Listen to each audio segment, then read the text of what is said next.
ini presidensial threshold berkali-kali diajukan, tidak juga dikabulkan. Dan udah kita rasakan sendiri berantem di tengah rumah itu kan. Iya, bayangkan ya, tiba-tiba di tengah jalan ada perubahan konstitusi yang mengatakan masa jabatan presiden bukan 5 tahun, tapi 7 tahun. Tiba-tiba diberlakukan kepada Presiden Jokowi. Ya pendukung Jokowi pasti senang. Tapi yang kontra kan pasti akan marah. Pemilu lagi dong. Iya. Coba kalau dibalik. Tapi kalau misalnya pemimpin kita hidup atau dipilih dalam sebuah proses yang kurang dan curang, ya kan? Dalam sebuah proses yang transaksional, dalam suatu proses di mana uang lebih bermain ketimbang katakanlah prinsip meritokrasi. Ini bukan presiden ya, tapi di semua level. Semua level ya. Pemimpin kan saya bilang pemimpin itu semua level. Ini netizen ini nih Bang. Refli Harun goblok dan tolol, ya kan? Refli Harun orang pecatan dan lain sebagainya dan lain sebagainya.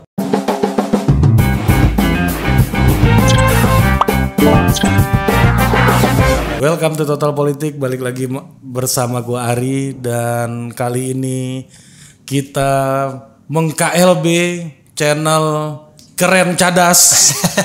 Keren Cadas. Keren Cadas. Selamat datang Bang Refli Harun. Sebenarnya gue yang datang ke sini. Selamat datang di tempat saya. Kita meng-KLB studionya, Bos. Jadi saya aja belum pernah pakai ya. Saya pernah pakai sekali setelah meja ini jadi dengan anak saya itu ngobrol ya. Tapi saya nggak pakai yang beginian tuh karena belum tahu ya. Mudah-mudahan nanti besok-besok saya tahu tuh direkomendasikan yang kira-kira oke punya bisa pakai ini ya. Oke. Thank you Bang Refli udah mau masuk ke channel puluhan ribu ini Bang. Oke. Insya Allah terus berkembang. Insya Allah terus berkembang. Kalau beliau ini kalau di dunia per-YouTubean levelnya udah kayak ini nih. Atta Halilintar. Atta Halilintar untuk bidang politik dan hukum. Kalau bidang hiburan kita sih curut aja kan. Kalau hiburan ya. Kalau bidang politik dan hukum ya bolehlah ya gitu. Bang, Bang Refli kalau melihat rekor Bang Refli ini kan pernah kuliah di Amerika ya Bang. Iya. Dan Amerika kita tahu hukumnya itu common law kan. Iya. Di continental tuh ada civic law gitu. Iya. Nah kalau Indonesia ini sebenarnya hukumnya hukum apa ini Bang? Ente orang mana ini? Dari politik atau dari hukum? Politik. Politik. Ya jadi sebenarnya kan itu kan pattern yang umum ya. Common law sama Eropa kontinental ya. Jadi common law itu judge made law. Jadi hukum yang dibuat oleh hakim. Karena dia mengandalkan preseden. Sementara kalau Eropa kontinental itu mengandalkan kitab-kitab hukum. Makanya kita ada KUHP, ada KUHD, Kitab Undang-Undang Hukum Pidana, Kitab Undang-Undang Hukum Dagang ya. Tetapi tidak ada negara yang pure common law, tidak ada yang pure Eropa kontinental. Pasti dia mengalami interaksi ya. Nah, apalagi kalau kita bicara hukum internasional. Saya kan belajarnya kan International Human Rights Law ya. Dan itu kan didasarkan pada dokumen-dokumen internasional dan juga putusan-putusan pengadilan internasional. Jadi mereka pakai dua-duanya. Mereka pakai undang-undangnya, treaty-nya, perjanjiannya, tapi mereka juga pakai putusan-putusan pengadilan internasional.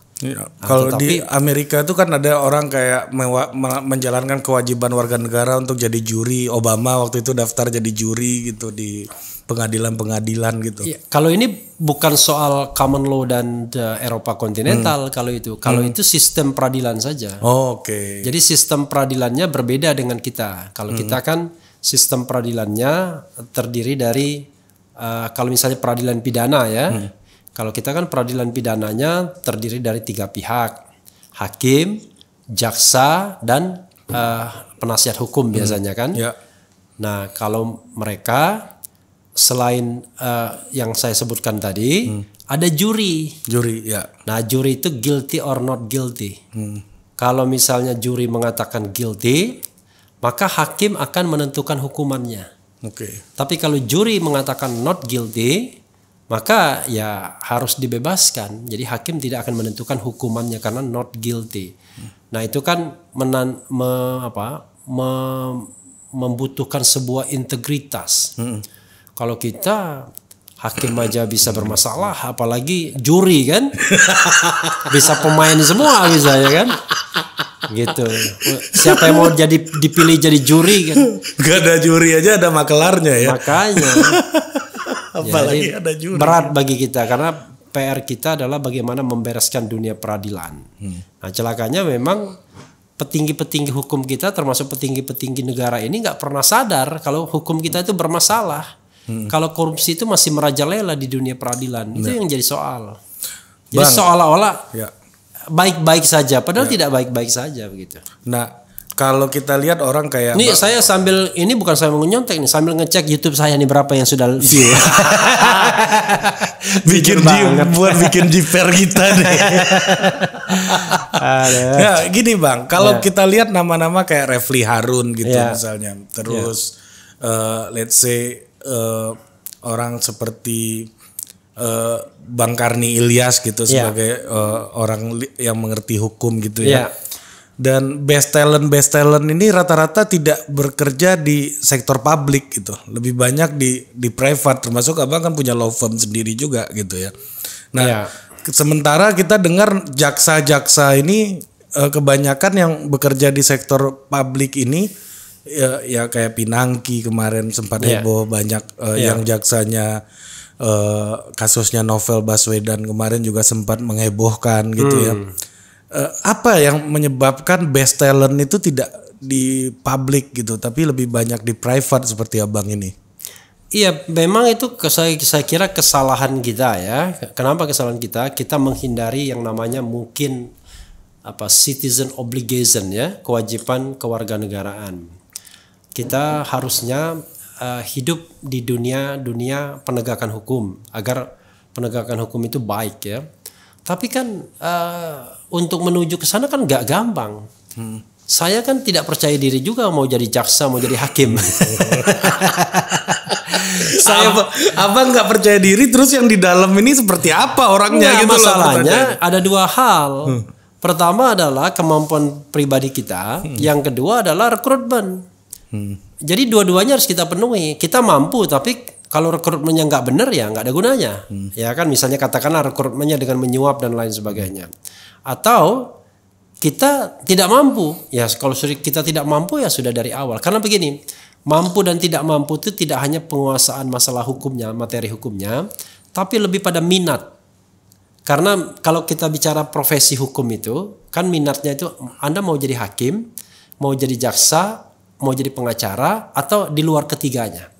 Saya nggak pernah berpikir ketiganya, nggak pernah berpikir jadi hakim, tidak pernah berpikir jadi jaksa, tidak pernah juga berpikir jadi advokat. Jadi komentator. Iya, jadi komentator saja. Nah, yang membuat saya kemudian berminat menjadi advokat dan akhirnya memang ada kantor hukum. Itu karena ada Mahkamah Konstitusi. Ya. Di Mahkamah Konstitusi lah saya merasa bahwa ada gunanya ilmu saya. Karena ilmu saya kan ilmu hukum tata negara. Makanya saya agak sedikit menghindari urusan-urusan soal misalnya dengan pengadilan konvensional ya. Perceraian gitu misalnya. Ya itu bukan my expertise lah pasti ya kan.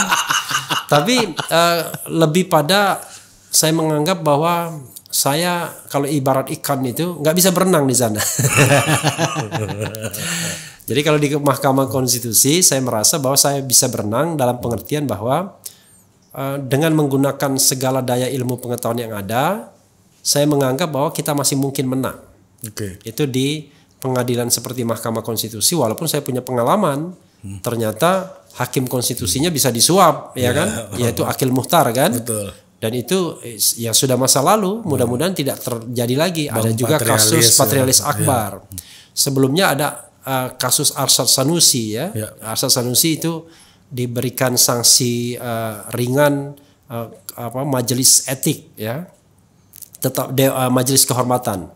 Tetapi yang ingin saya katakan adalah saya sempat sedih juga ternyata Mahkamah Konstitusi juga kena torpedo juga yang namanya angin mafia peradilan. Ya. Tapi in general masih jauh lebih baik dibandingkan pengadilan konvensional. Dan itu perasaan saya. Bang Refli jadi tim khususnya waktu itu kan ya untuk mafia MK ini. Ya sebenarnya bukan begitu. Sebenarnya Pak Mahfud pada waktu itu mau menghukum saya.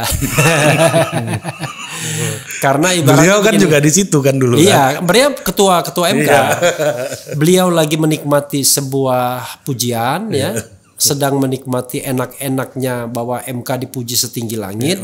Tiba-tiba ada anak kecil yang bilang, ada hakim MK yang terima suap, ya, kira-kira begitu. Padahal sebenarnya saya tidak ngomong eksplisit begitu. Waktu itu saya ngomong karena Pak Mahfud yakin betul MK bersih 100%, maka saya katakan banyak isu tentang MK sudah mulai masuk angin, nah kan gitu. Saya bilang tidak mungkin ada asap kalau tidak ada api. Nah, makanya kemudian tiba-tiba Pak Mahfud meradang. Dalam meradangnya itu dia melakukan langkah yang sedikit tricky, taktis sebenarnya. Dia menyuruh saya melakukan investigasi terhadap apa yang saya duga itu. Dan saya ditunjuk menjadi ketuanya nggak tanggung-tanggung. Jadi anak buahnya itu Adnan Buyung Nasution, Bambang Harimurti, Saldi Isra, Bambang Wijoyanto, bayangkan. Saya ketuanya. Dulu almarhum Adnan Buyung Nasution dibilangin, loh kok abang kok mau sih jadi anggotanya, ketuanya Refli Harun? Harusnya abang yang ketuanya. Dia tunjukkan ke saya, lalu saya usulkan ke Pak Mahfud. Gimana kalau ketuanya Bang Buyung saja? Nggak bisa, ketuanya harus Refli Harun katanya. Jadi memang saya tahu itu upaya untuk barangkali pada waktu itu Pak Mahfud bermain dua kaki. Dua kakinya begini. Kalau memang itu terbukti dia akan terima secara gentle. Tapi kalau tidak terbukti saya dihukum. Kira-kira begitu. Suruh buktiin sendiri. Iya, suruh buktiin sendiri. Ya saya kan bukan penegak hukum. Kita tidak kita tidak sedang melakukan due process of law. Jadi mana bisa kita misalnya memaksa orang datang, melakukan penggeledahan dan lain sebagainya. Apalagi orang yang bercerita kepada saya itu tiba-tiba mengatakan nggak pernah dia ngomong begitu. Padahal dia ngomong begitu kan. Karena kan nggak ada buktinya ngomong itu. Ya ada buktinya teman saya sih sebenarnya. Tapi kan satu alat bukti cuma. Dan itu bukan bukti dianggap kan. Iya kan. Gitu. Saya masih makin banyak saya bahas politik ini Bang sejak bikin konten. Makin banyak saya mengerti masalah-masalah hukum. Ya karena berkelindan. Iya berkelindan. Nah ini mungkin kita masuk ke salah satu isu yang cukup filosofikal gitu. Salah satu syarat untuk menjadi hakim Mahkamah Konstitusi itu adalah negarawan gitu. Jadi ada persyaratannya hakim yang seorang warga negara yang negarawan gitu. Ini dalam konsepnya filsafatnya kayak apa? Seperti apa yang negarawan itu? Saya beberapa kali diskusi sama orang hukum, termasuk sama Bang Ferry Amsari, saya sempat tanyakan gitu. Ya, jadi begini, negarawan itu orang yang sudah selesai dengan dirinya sendiri, ya saya mengatakan. Dan dia harus beyond dari politik sehari-hari. Jadi kalau misalnya orang ketua umum partai politik dia disuruh menjadi negarawan itu keliru. Karena ketua umum partai politik itu pasti politisi, ya kan? Politisi nggak mungkin negarawan gitu. Ya itu pilihan. Anda mau jadi politisi atau negarawan? Kalau politisi itu orang yang membela partainya, orang yang membela arusnya, ideologinya, keyakinannya. Tapi kalau dia negarawan beyond dari itu. Jadi politik negarawan itu adalah politik negara. Jadi dia tidak lagi melihat kelompok. Nah karena itulah ketika dia menjadi hakim konstitusi, dia harus adil. Dia harus berdiri di atas semua golongan. Dia tidak boleh terikat dengan asal daerah dia, asal partai politik dia, asal organisasi dia. Tetapi kita ini ya mentalnya mental maklar semua masih. Sudah diangkat di jabatan tertinggi, mainnya masih low politik gitu loh. Dagang sapi ya. Iya, masih dagang sapi. Karena kenapa? Karena masih berpikir bahwa arus itulah yang akan membawa dia pada karir selanjutnya atau kehidupan selanjutnya kalau dia tidak lagi menjabat. Maka biasanya link itu dijaga sama dia. Ya kita tahulah ya. Orang berasal dari organisasi itu bukan menjadikan organisasi amar ma'ruf nahi mungkar, tapi menjadikan organisasi itu sebagai ladang pencarian atau sebagai tunggangan, sebagai kereta ya, sebagai kendaraan untuk merengkuh jabatan-jabatan baik pemerintahan maupun jabatan-jabatan politik begitu. Nah, kita mungkin lihat di contoh kasus di Amerika gitu, Bang. Ya. Amerika itu punya 9 hakim kan ya, di Hakim Agung, dan itu punya ada ideologinya. Iya. Dari dia zaman kuliah udah ketahuan nih, misalnya yang baru kemarin Amy Coney Barrett misalnya kan, ini konservatif. Yang meninggal misalnya Ruth Ginsburg itu liberal gitu. Nah, di Indonesia kan seperti yang Bang Refli bilang tadi, harus melampaui kepentingan partai politik dan ideologinya. Nah, nggak mungkin gitu. Apa sih kekurangan dan kelebihannya apabila model kayak di Amerika yang ada sisi ideologisnya dan juga mencoba untuk menetralkan hakim-hakim ini dari sisi kepentingan politik? Ya, sebenarnya sederhana ya. Yang penting hakim itu tidak berpikir urusan piti dan perut, ya kan, gitu aja. Titih taruh ya. Ya. Jadi mereka boleh punya aliran pemikiran, filsafat tertentu karena mereka kan mempelajari itu dan mereka meyakini itu. Dan di Indonesia nggak haram. Ada misalnya hakim yang lebih cenderung misalnya konservatif, ada yang lebih cenderung progresif misalnya, ada lebih cenderung filsafati misalnya, ya, ada lebih cenderung ortodoks. Itu nggak apa-apa. Itu adalah cara berpikir dan itu menambah dinamika. Tapi yang merusak itu kalau pendapat itu dipengaruhi oleh pendapatan, satu, ya kan? Boleh tuh. Iya kan? Pendapat dipengaruhi pendapatan. Yang kedua, dipengaruhi dari hubungan-hubungan sosial politik. Betul. Misalnya katakanlah dia merasa di-endorse oleh presiden, nah, dia main mata dengan kekuasaan, dengan istana. Dan karena saya terus terang ya, nggak apa-apa resiko saya ya mengkritik hakim konstitusi. Sampai sekarang misalnya saya nggak habis pikir tuh yang namanya presidential threshold itu nggak dikabulkan. Betul. Penghilangannya. Padahal kita sudah menyaksikan dampak buruk dari presidential threshold itu. Yang lain saja itu bisa mereka melakukan sebuah ijtihad ya untuk menghapuskan ini, menghapuskan itu karena melihat dampak mudaratnya. Misalnya undang-undang sumber daya air misalnya. Tapi ini presidential threshold berkali-kali diajukan, tidak juga dikabulkan. Dan udah kita rasakan sendiri berantem di tengah rumah itu kan. Iya, bayangkan ya. Dan kita tahu bahwa yang namanya politik itu, yang namanya kontestasi politik itu, kan dia itu harus terbuka kepada siapapun yang memenuhi syarat. Kalau sudah masuk, aturan ketat diberlakukan. Kan begitu? Betul. Kalau kita enggak, pintunya kita kecilin, udah masuk brutal, bebas, brutal money politics ya kan, menyuap ini, menyuap itu, mempengaruhi ini, mempengaruhi itu. Jadi hampir tidak ada yang namanya pemilu yang benar jadinya. Pemilu kita adalah pemilu yang rusak, pemilu yang betul-betul hanya mengandalkan kekuasaan, ya kan, jaringan politik, uang dan lain sebagainya, bukan mengandalkan hal yang idealis, visi misi ya dan lain sebagainya begitu. Nah, ini kita lihat undang-undang MK yang baru, Bang. Iya. Nah, gimana menurut Abang tuh dan perpanjangan hakim ini? Undang-undang MK yang baru menurut saya itu justru makin jelas menunjukkan bagaimana kekuasaan itu, ya kan, jabatan itu dibarter dengan idealisme saya kira. Dan orang dengan gampang mengatakan bahwa ya ada kaitan-kaitannya selama ini dengan pemihakan MK terhadap kelompok politik mayoritas. Misalnya soal angket KPK. Mereka mengatakan yes dengan angket KPK. Kemudian presidensial threshold ditolak. Yes juga. Kemudian kemarin Perpu Ormas juga lewat juga. Padahal produk-produk itu menurut saya adalah produk-produk yang mengancam demokrasi dan justru tidak favorable terhadap pemberantasan korupsi. Tapi ya gimana? Akhirnya kita mengatakan bahwa kalau urusan kita masih urusan perut dan piti, ya kan, urusan takut menghadapi kehidupan ke depan, masih terus ingin menjabat, ya begitulah akhirnya mentalitasnya. Dan paling lucu adalah ketika hakim diperpanjang masa jabatannya dari 5 tahun menjadi 15 tahun, kok yang existing itu langsung menyesuaikan. Betul, harusnya yang selanjutnya. Iya, biasanya kalau ada perubahan hukum seperti itu, existing itu menyelesaikan dulu masa jabatannya.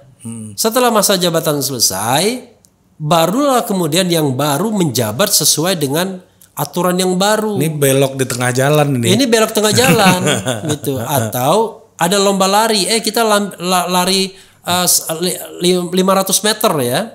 Tiba-tiba di tengah jalan ada aba-aba nggak jadi 500 meter tapi 1.500 ya.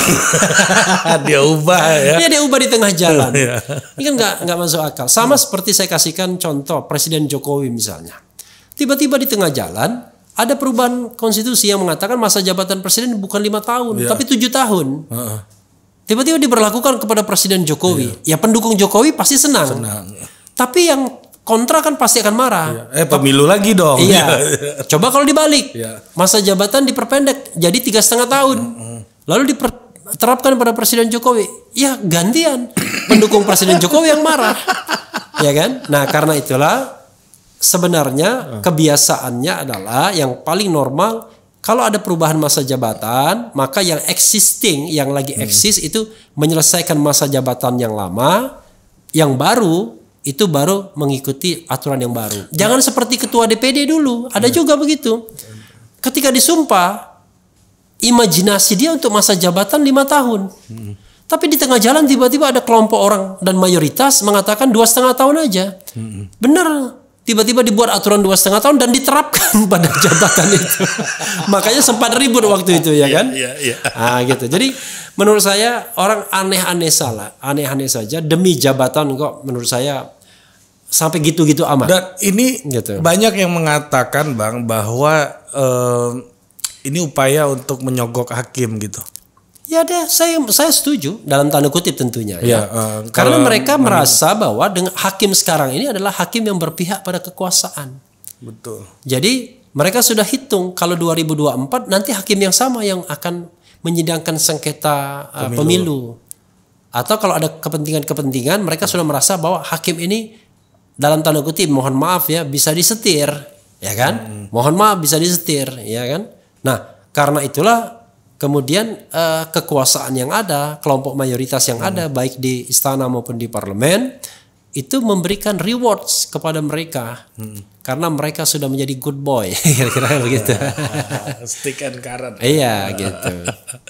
Nah memang ya berarti Bang Refli berada dalam kecurigaan itu ya berarti ya. Saya kira kita kalau dalam dunia politik seperti ini ya, dalam dunia demokrasi kita tidak pantas menyebutnya kecurigaan ya. Tapi ini adalah analisis pendapat ya. Jadi analisis yang didasarkan pada fakta-fakta, didasarkan pada data, bagaimana kita melihatnya, lalu kita hubungkan dengan rasionalitas kita, logika kita, maka muncullah pernyataan seperti ini. Kan analisis bisa dipolisikan sekarang. Ya itu saya mengatakan, ya kan? Itu yang ingin saya katakan. Harusnya kan tidak demikian, kan? Harusnya sepanjang itu sebuah pernyataan yang didasarkan pada olah pikir, bukan kebencian atau apa, ya harusnya negara ini bisa menerimanya sebagai bagian dari kebebasan berserikat dan berkumpul. Ya contoh beginilah, saya sudah membuat YouTube ya lebih dari 1.000 episode. Saya merasa kebencian. Kebencian terhadap satu kaum, kira-kira begitu. Yang ada adalah kalaupun kita tidak suka pada pada apa? Pada ketidakbenaran, pada ketidakadilan. Jadi yang kita tidak sukanya itu adalah sebuah perilaku tidak benar dan tidak adil. Jadi siapapun kalau dia berlaku tidak benar dan tidak adil, ya patut kita tidak menyukainya. Tapi bukan berarti kita tidak suka orangnya. Kita harus bedakan. Misalnya Presiden Jokowi berbuat tidak benar dan tidak adil. Ya kita tidak menyukai untuk hal itu. Bukan orangnya. Bukan orangnya, tapi ketika dia membuat kebijakan yang baik, ya kita suka. Nah contoh misalnya kebijakan yang saya pribadi misalnya tidak menyukainya. Kebijakan Presiden Jokowi yang membiarkan masalah 6 laskar FPI ini terkatung-katung. Ada berita yang mengatakan bahwa 1 sudah meninggal kecelakaan. Padahal koran atau online mengatakan itu dari Tempo bahwa pada tanggal 10 Maret 3 orang tuh sudah dibebas tugaskan. Tanggal 19 Maret 3 orang tersebut sudah diperiksa lah. Tiba-tiba tanggal 26 Maret dia mengatakan meninggal 1. Ya. Saya bingung, yang diperiksa siapa, yang meninggal siapa? Ini kan tidak, it doesn't make sense. Ini kan nggak masuk akal. Nah, perilaku-perilaku seperti itulah yang harusnya kita kritik, ya kan? Kita tidak suka dengan perilaku seperti itu karena seperti ada pembohongan, seperti ada gejala untuk menutupi sesuatu. Tetapi kita tidak membenci institusinya. Betul. Institusi is a must, ya kan? Nggak mungkin negara tanpa polisi, tanpa jaksa, kan? Tanpa penegak hukum. Tapi prakteknya salah mungkin. Prakteknya salah itu yang harus kita kritisi gitu loh. Nah, mudah-mudahan pemimpin kita sekarang dan ke depan menyadari itu.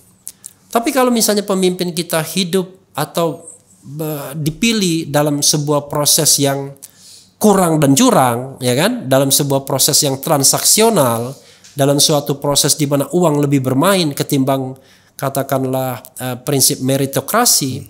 Ini bukan presiden ya, tapi di semua level. Semua level ya. Pemimpin kan saya bilang pemimpin itu semua level. Ini netizen ini nih Bang. Oke. Biasanya langsung presiden aja gitu loh. Enggak. Karena pemimpin itu dalam semua level kan. Nah, kalau pemimpin dipilih dengan cara begitu, ya sudah, nggak mungkin dia berpikir waras, ya kan? Pemimpin yang dipilih, ya kan, ditunjuk karena hal-hal yang tidak benar, ya tidak mungkin berpikir waras. Betul. Hanya orang yang ditunjuk secara benar, dipilih secara benar, memperjuangkan keterpilihannya secara benar, bisa bertindak benar. Bang, pernah di ini nih Bang, Abang ngoceh-ngoceh ini pernah di dapat info pemberitahuan dari polisi cyber belum Bang Refli? Enggak, karena kan saya kan konstitusional ngomong sesuatu itu kan. Pertama, saya tidak pernah menyebut orang, ya kan? Saya tidak pernah misalnya gini, saya tidak pernah ngatain orang. Tapi dikatain orang sering. Iya kan? Buzzer-buzzer itu kan sering sekali ngatain saya kan. Tokoh, iya kan? Udah siap lah. Iya kan? Tapi saya mengatakan itu adalah konsekuensi dari kita menjadi man of public, ya kan? Kalau atau person in public atau public person. Saya nggak mau mengatakan public figure. Kalau public figure dibilang artis nanti kan. Nah, kita adalah person in public. Karena kita adalah person in public, ya kita harus terima konsekuensi, dicaci, dimaki, dikatain anjing, dikatain monyet, dikatain macam-macam kan. Udahlah, ya kita nggak usah baca bagaimana kita memanage itu. Tetapi vice versa, sebaliknya, ya jangan apa-apa diadukan ke polisi. Iya kan? Ini kan aneh nih orang. Gue udah mau lu kata-katain nih. Iya. Gitu kan. Tiba-tiba memprovokasi untuk diadukan ke polisi, ini aneh orang. Padahal yang tukang ngadu itu adalah orang-orang yang mengaku berjuang di wilayah hukum atau paling tidak misalnya dia juga berjuang di wilayah demokrasi. Kini bagaimana? Kok berjuang di wilayah demokrasi dan hukum tapi kerjanya ngadu-ngaduin orang gitu. Saya kira misalnya dalam kasus ya banyak lah. Rasanya tidak pantas ya orang ditangkap, orang ditahan hanya karena dia menyampaikan sebuah statement. Walaupun statement itu dianggap menghina. Karena terlalu kecil. Betul. Kalau kita bicara penghinaan itu, pertama, dia harus sifatnya individual. Tidak ada penghinaan itu kepada institusi. Karena institusi itu kan benda mati yang nggak mungkin dia. Kita yang ciptakan. Iya, dia merasa nangis, dia merasa kecil hati. Karena dia institusi. Pasti kepada orang. Kalau dia kepada orang, kalau orang itu merasa terhina, ya orang tersebut silakan mengadu. Itu kan kemarin. Tapi itu kan menunjukkan mentalitas dia. Loh, digituin aja mengadu misalnya kan begitu. Itu kemarin Bang, yang kasusnya Pak Wali Kota Solo yang baru ini, yang dikomentarin oleh seorang netizen. Dari Ngawi. Iya, seorang netizen. Tahu apa dia tentang sepak bola? Iya, tahu apa. Kan memang nggak ada rekor, emang benar gitu. Memang benar sih menurut saya gitu. Dan itu bukan penghinaan. Iya, dan bagaimana kita mengatakan statement seperti itu penghinaan? Betul. Itu adalah cynical. Itu adalah statement yang sinis. Cynical. Gak bisa dibilang menghina. Kalau menghina tuh coba masuk ke YouTube saya, lihat awal-awal ya, kalau sekarang udah kurang gitu. Awal-awal, nah itu saya bacain malah. Refli Harun goblok dan tolol, ya kan? Refli Harun orang pecatan dan lain sebagainya. Jadi biar mereka puas kan, saya bacakan saja. Tapi yang penting satu, rule of the game-nya adalah Anda jangan main ngadu-mengadu. Kalau kita mau gentle dalam berpolitik, nggak apa-apa kita ngomong sekeras-kerasnya, kritik sekeras-kerasnya. Siapa yang mendapatkan public legitimacy ya kan? Tapi jangan satu main penegak hukum, satunya digebuk-gebukin begitu, ya kan? Ini kan ada orang yang merasa dekat dengan penegak hukum, dekat dengan kekuasaan, seperti mudah sekali gebuk-gebukin orang, ya kan? Wah ini misalnya bikin videonya dengan eksplisit mengatakan si A, si B, si C bohong, si A, si B, C dan lain sebagainya. Nah, menurut saya dari sisi etika publik itu nggak etis. Tapi sekali lagi saya termasuk orang yang mengatakan kalaupun orang bilang saya bohong, ya kan, saya pengkhianat, saya sakit hati dan lain sebagainya, sepanjang itu tidak menyentuh badan saya, sepanjang dia tidak memprovokasi saya untuk dipidanakan, menurut saya is okay aja. Tapi kalau itu sudah menyentuh badan dan memprovokasi untuk dipidanakan, ini masalah. Ya mungkin itu kemampuan terbaiknya untuk menyampaikan kemarahannya mungkin. Ya nggak apa-apa. Yang penting jangan main polisi. Ya betul. Iya kan? Kalau main polisi rusaklah demokrasi kita. Karena nanti ketika kita berkuasa kita akan balas dendam. Betul. Dan tidak baik. Dan kalau dendam seperti itu nggak ada habisnya. Dan nggak ada habisnya. Betul. Begitu nanti kita tidak berkuasa mulai dendam lagi.